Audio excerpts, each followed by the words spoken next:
I did it again. I went into the store to buy groceries and I forgot barbecue sauce. What am I going to do? I'm going to make another homemade barbecue sauce, but with orange this time. So come on with me. Let me show you how to put this together. Alrighty, guys. So, like any good barbecue sauce, you need something of a tomato base. I have here ketchup. I want 1 cup of ketchup.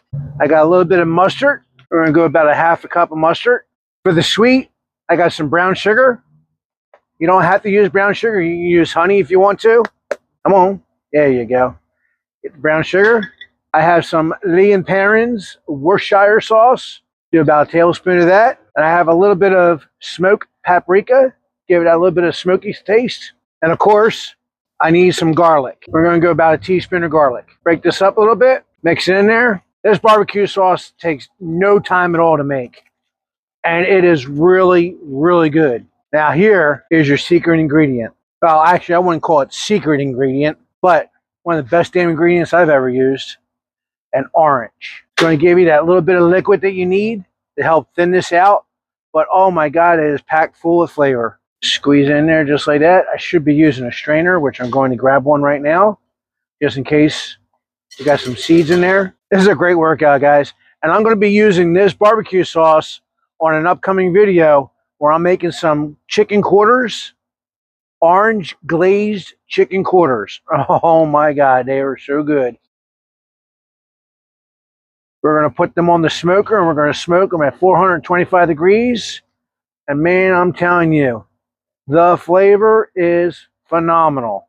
That video will be coming out shortly after I make this video. Make sure you look for that video, guys. So do me a favor, leave a comment down below. What is your favorite springtime or summertime barbecue sauce? What is your go-to barbecue sauce? Leave a comment down below. I think we're done with this. Last one. All right. Now, for a little bit of added flavor, I'm going to take this orange and we're going to grab some zest off it. I don't have a regular zester today. Couldn't find it. It's okay. We only need a little bit. These oranges are the Large Navel Oranges. And right now they're in season from California and from Florida. And oh man, they're so good. All right. About all we need for the Orange Zest. Not a whole lot. What I'm going to do is give this a good mixing through. All right. Now, if it looks too thin, you can always add a little bit more ketchup to help thicken it up. There we go. Perfect. It doesn't have to be a real thick barbecue sauce. And guys, I'm telling you, after it sits for a little bit, it's going to thicken up, especially once you put it in the refrigerator. It's going to thicken up and it's going to be perfect. But that's it. That's all you need. 1, 2, 3, 4 ingredients. A little bit of garlic if you want it. And then some orange and orange zest. And there you have it, guys. Orange flavored barbecue sauce. Can't be any simpler than that. Do me a favor. If you like the video, make sure you like, subscribe, share this with your friends. Well, until next time, as always, God bless and happy eats.